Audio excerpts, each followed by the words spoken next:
Coucou, voici une vidéo en 2 parties sur le deuil et la mort et je vous présente la première partie maintenant. Bon visionnage, bisous. Dans l'intimité de Clitosaure. Cette vidéo est sous-titrée en écriture inclusive.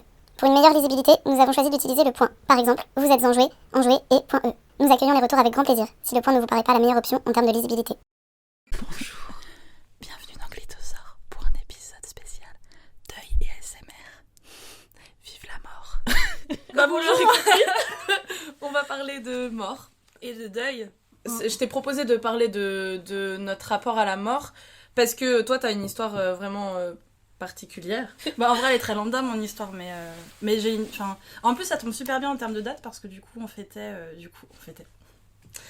fêtait les 5 ans de mort de mon père hier.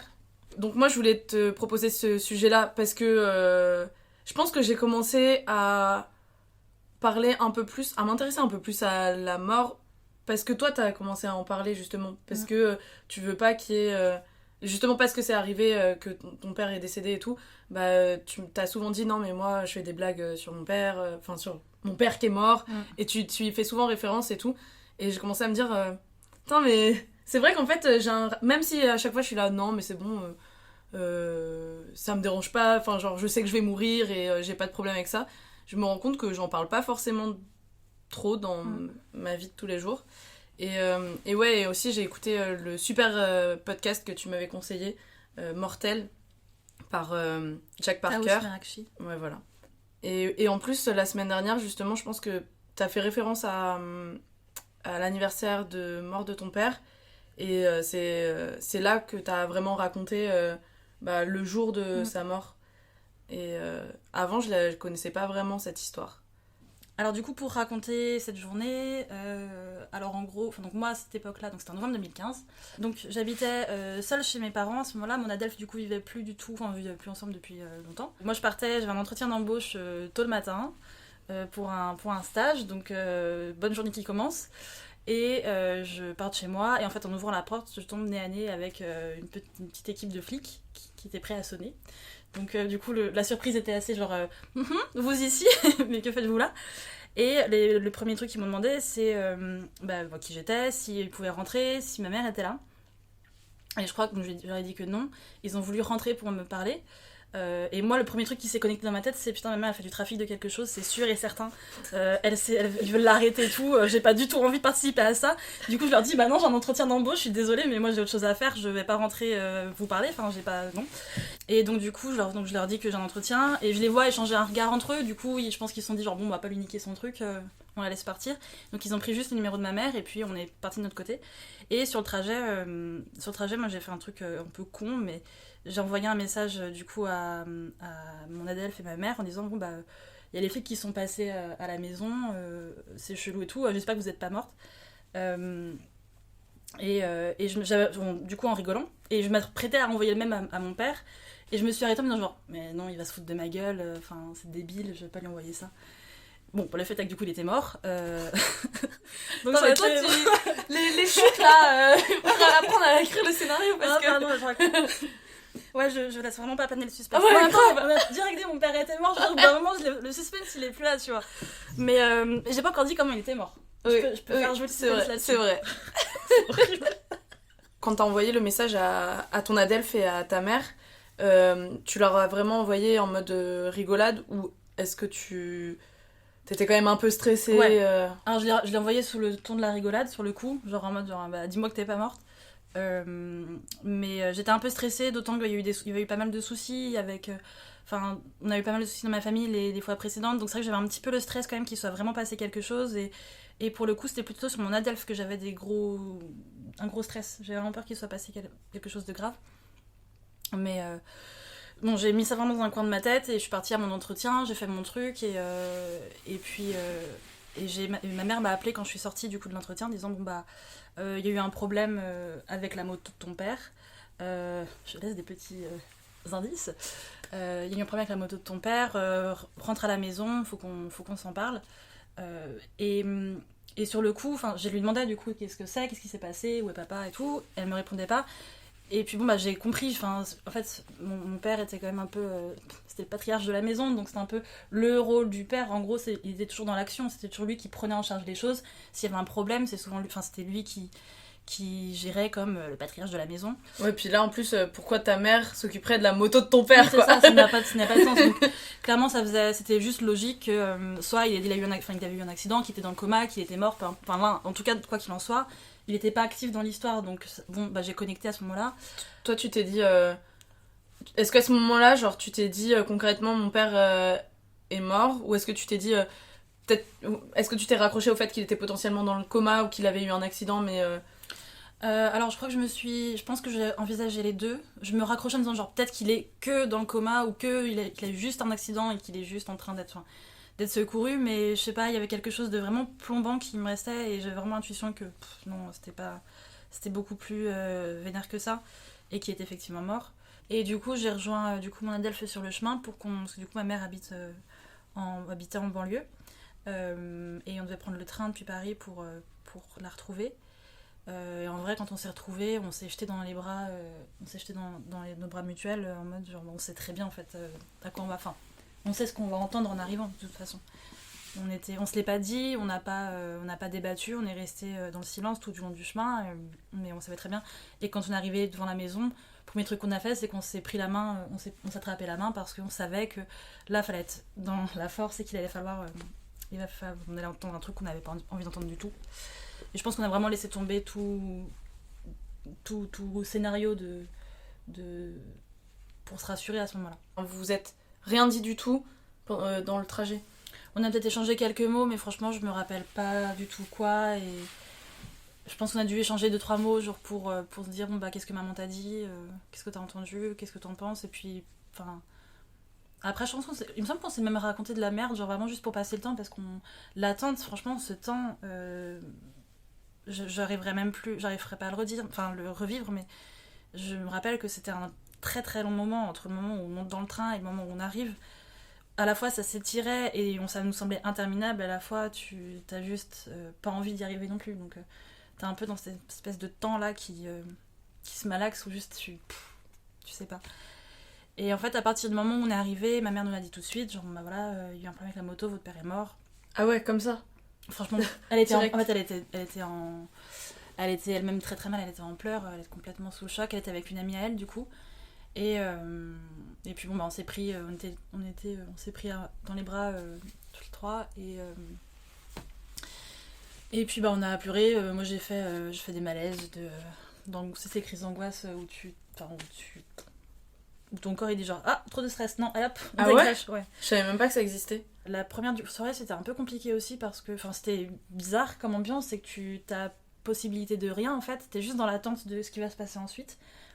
Sachant qu'en gros le déroulé c'est que le lendemain du coup on devait aller identifier le corps pour valider que c'était bien mon père qui était parce que du coup t'as l'identification, alors je peut-être dire des bêtises, hein, j'avoue que c'est tellement flou cette période, mais ils te font quand même venir pour bien reconnaître que c'est la personne qui est morte et bien ton proche, parce qu'en soi ils ont retrouvé les papiers, mais faut quand même acter que tu le reconnais. Ouais, ça c'est quand il y a des accidents.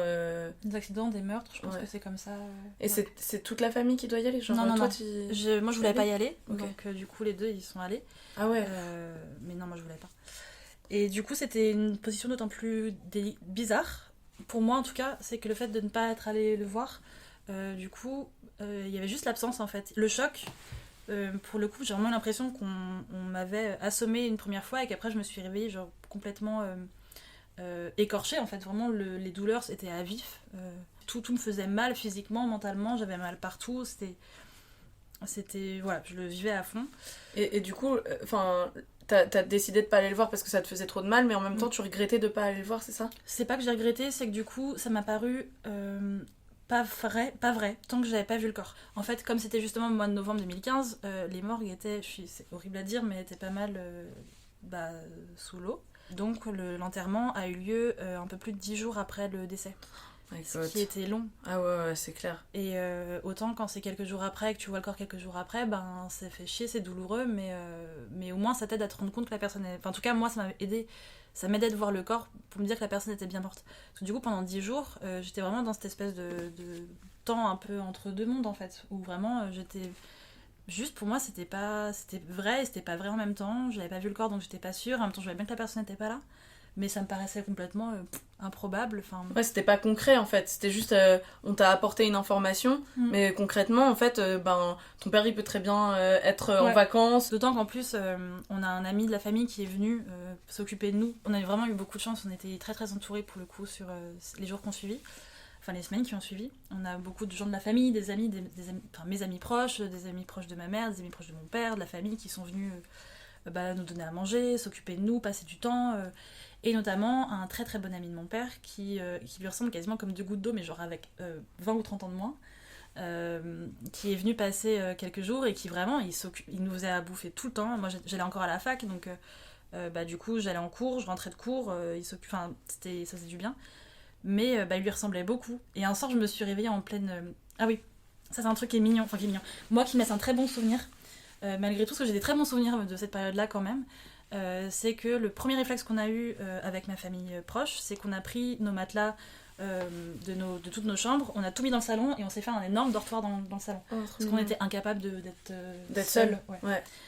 Et donc et toi, du tu coup, t'es réveillée en pleine... Et je m'étais réveillée en pleine nuit et je vais dans la cuisine pour aller boire un verre d'eau et je vois du coup cette amie-là qui était sur la cuisine de ma mère, donne sur la terrasse et souvent mon père allait fumer là.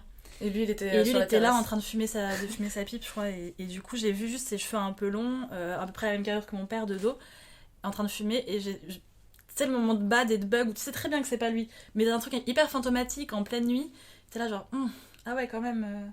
Ouais. Ah oui, le cœur. Genre pendant une demi-seconde, tu dis ah il est là en fait. Ouais, non. C'est ça. Et donc bon, ça c'était un peu badant. J'ai 2 questions. Est-ce que parce que en fait dans le podcast Mortel, il y a beaucoup cette question de la nourriture qui est évoquée, comme quoi t'as besoin de beaucoup manger et que ça fait du bien aussi d'avoir des gens qui t'apportent de la bouffe. Et je voulais savoir si toi, ça t'avait fait ça ou pas? Non, moi c'est l'inverse, c'est que j'étais incapable de bouffer. Par contre, j'ai beaucoup picolé. Ça, Tu m'étonnes. Dans la famille, on est plus, on aime bien. Je pense qu'on a plus facilité à sortir le cubi de vin que sortir un gros plat de pâtes.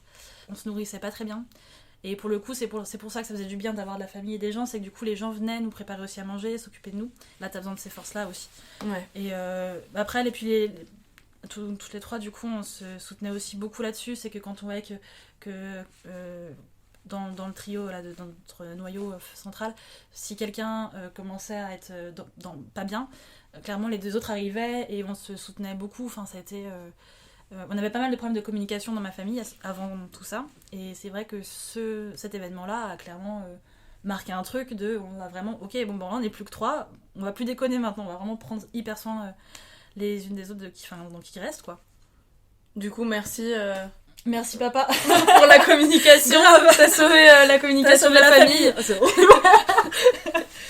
Mais il y a beaucoup de changements qui sont douloureux au premier abord, qui sont horribles et qui peuvent apporter après des choses positives et te faire apprendre certaines choses. Et c'est vrai que la mort de mon père, on peut revenir plus tard si tu veux, mais moi pour le coup, c'est pas que ça m'a fait du bien, mais ça m'a pas fait du bien, mais ça m'a apporté des choses et j'essaie d'en retirer du positif aussi et ça m'a apporté plein de trucs et ça a fait c'était un gros changement et j'en parle souvent parce que c'est un changement qui a été, je pense, décisif aussi dans ma construction de moi, sachant qu'avec mon père on était très proches et qu'il avait un rôle de mentor pour beaucoup de gens qu'il rencontrait et pour moi beaucoup.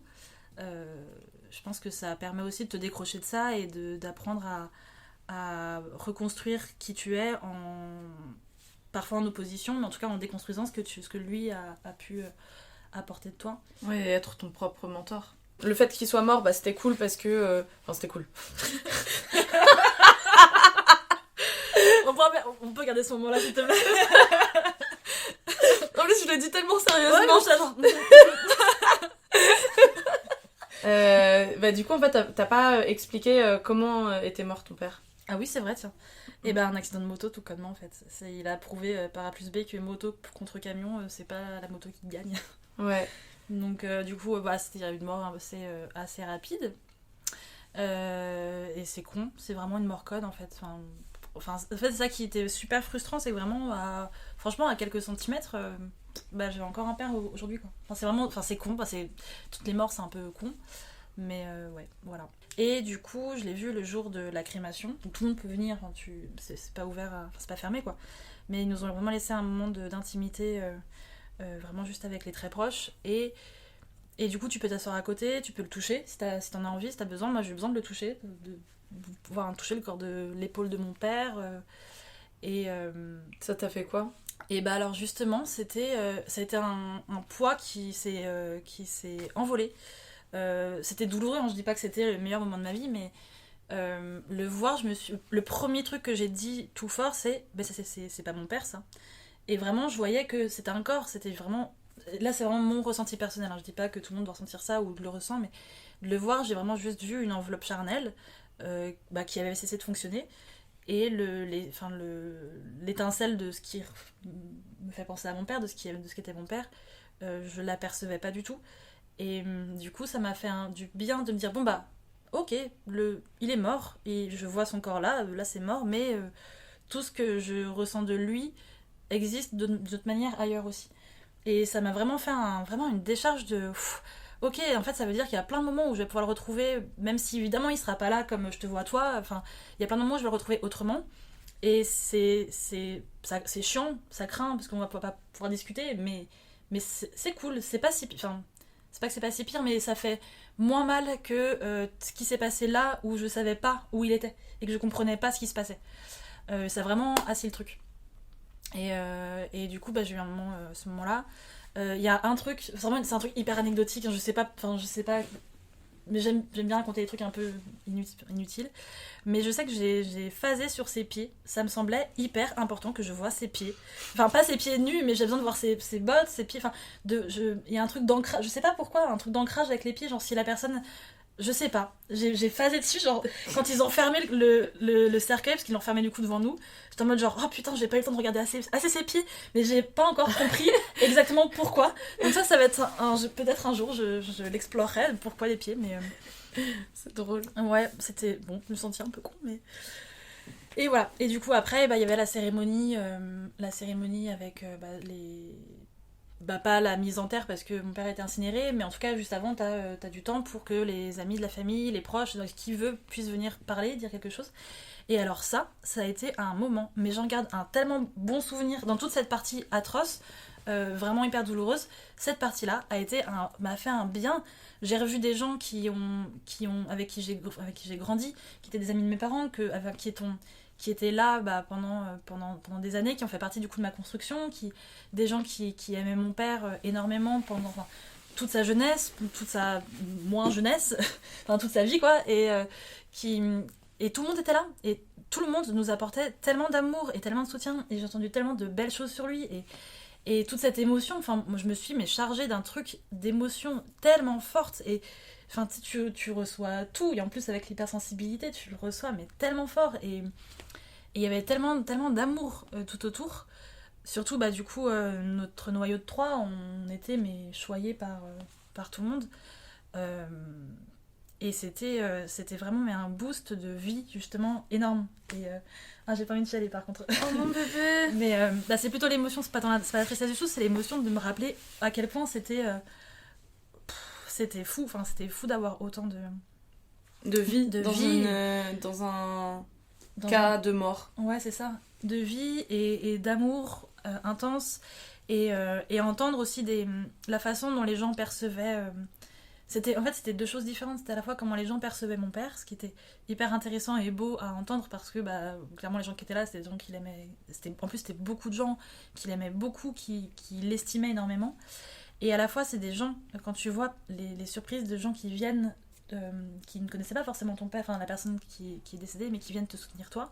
Enfin, moi j'ai eu beaucoup d'amis proches qui sont venus. Enfin, j'ai eu beaucoup d'amis qui étaient là. Et c'était un peu la surprise de putain, t'es venue, enfin, alors que j'avais rien demandé non plus, j'avais juste donné l'info à une ou deux personnes de bon bah voilà, ça se passe tel jour, telle heure. Ouais, tu te sens hyper soutenue dans ces cas-là, Ouais, quoi. ah ouais, c'était. C'est un des trucs positifs aussi, je pense, de ces périodes-là. C'est vraiment hyper basique à dire, mais de voir qui est là pour toi. Et pour le coup, c'était. Ouais, j'ai pas été déçue. Enfin, pas été déçue, c'était vraiment hyper. Ça faisait du bien. Enfin, ça faisait vraiment beaucoup de bien. Et après, c'est.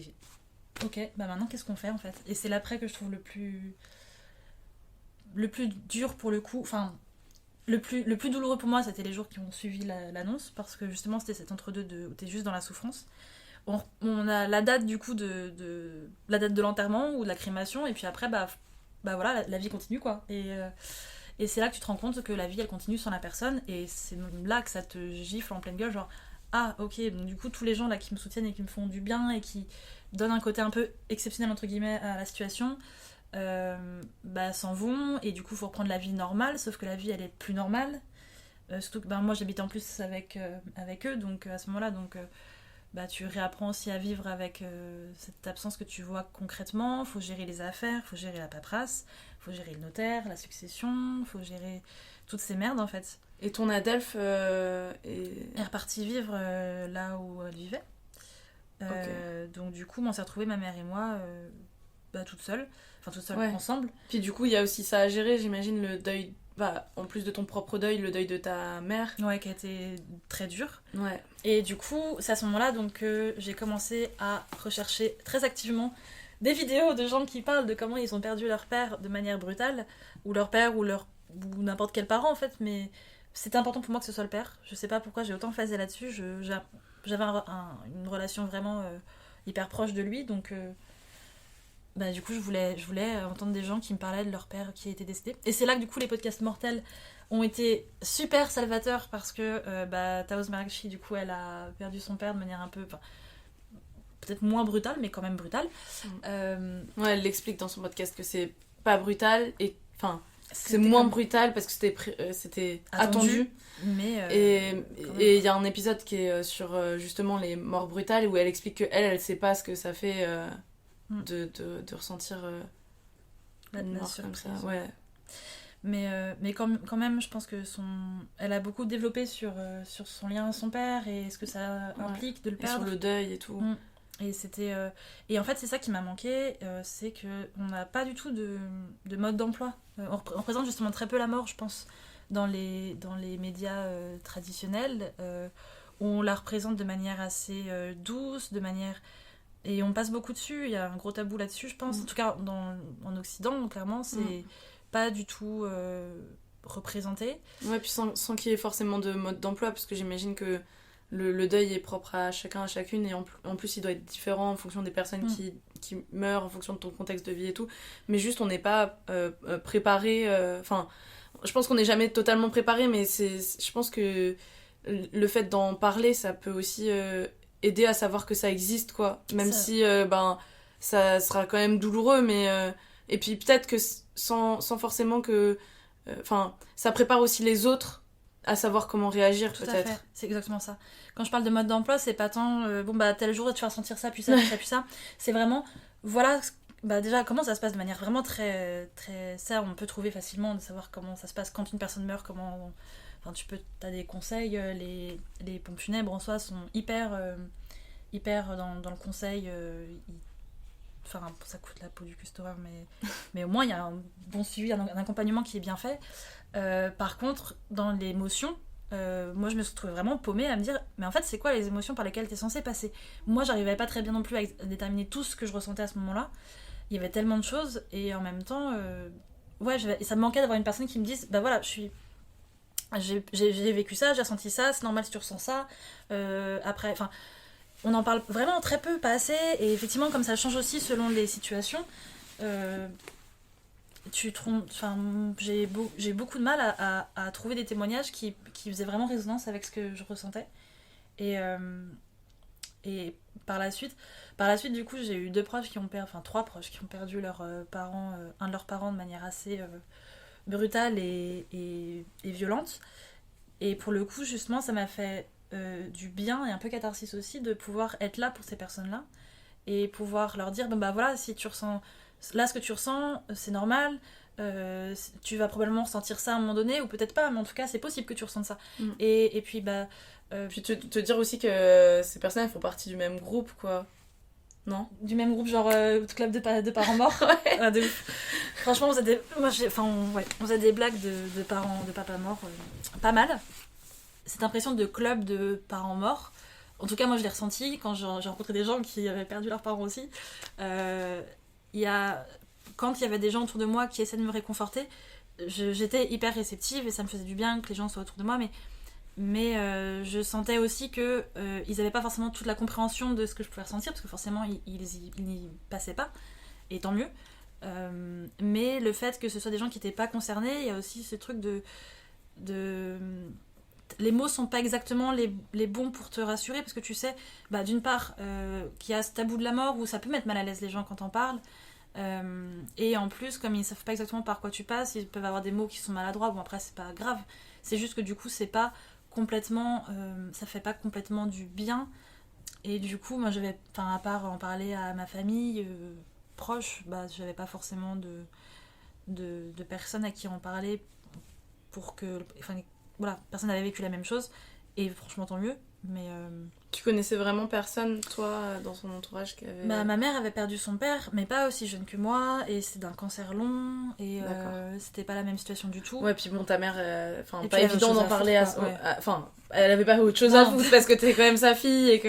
Mais bon, peut-être que c'est pas forcément évident d'en parler avec elle. Enfin, j'imagine que vous en parliez, mais t'avais peut-être besoin de te raccrocher à d'autres personnes qui avaient déjà vécu ce deuil à un autre moment de leur vie.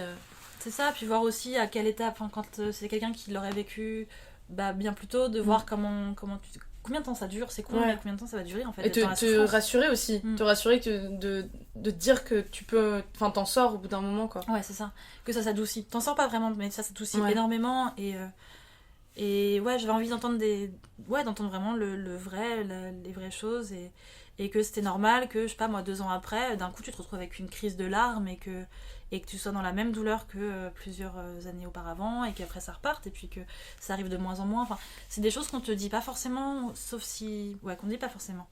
Et ça fait du bien, du coup, de pouvoir au moins apporter ça à des gens autour qui ont vécu ça. Je me suis dit que voilà, c'était un des points positifs d'avoir perdu mon père, c'est que du coup, je pouvais aider les gens autour de moi à prendre leur deuil comme ils pouvaient. Bon, du coup, merci d'avoir été là pour ce sujet... Fun. Et voilà, c'est la fin de la première partie, et on se retrouve dans 2 semaines pour la deuxième partie de la vidéo sur la mort. J'espère que vous avez kiffé. Bisous.